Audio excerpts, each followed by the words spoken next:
Ouais, moi, mon parfum préféré, de toute façon, ça reste la noisette. Je l'aime sous toutes ses formes, dans la glace, mais aussi dans la pâtisserie, dans la chocolaterie. Et c'est vrai que dans la glace, je suis assez fier de cette glace-là. D'autant plus que pendant très longtemps, j'ai cherché à avoir une structure et une texture de glace qui me conviennent. Et grâce à des amis italiens, parce que j'ai la chance d'aller souvent en Italie, j'ai pu mettre au point cette recette de glace-là et je suis assez fier de cette recette de crème glacée noisette. Donc là, on est dans le laboratoire en fait, de pâtisserie. D'un côté, la pâtisserie et de ce côté-là, c'est un petit peu le point de la glace, on va dire. Donc là, on a tout ce qui est machine à glace, turbine à glace, pasteurisateur.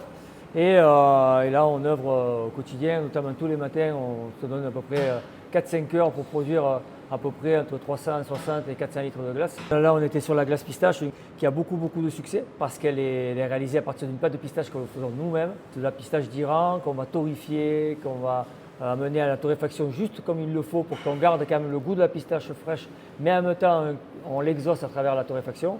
Et puis, on garde cette couleur bien verte là qu'on voit ici, qui caractérise bien la pistache.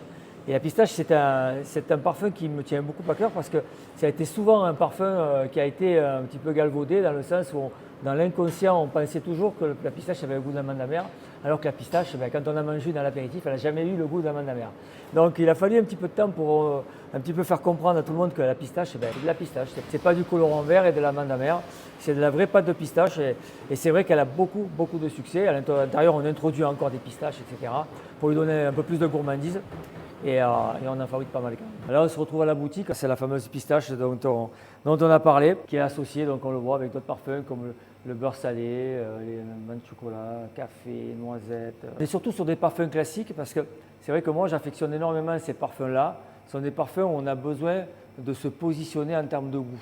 La glace, ce qu'il y a de bien, c'est qu'on peut la déguster de plusieurs façons chez nous, soit au cornet, en s'arrêtant sur des magasins comme Biarritz et Anglette, soit en pot, dans tous les magasins, mais aussi en entremets glacés ou en verrine glacée. Voilà, il y a plusieurs supports différents qui permettent, on va dire, de satisfaire ce besoin de fraîcheur pendant les grandes chaleurs ou pas, puisqu'on en mange toute l'année.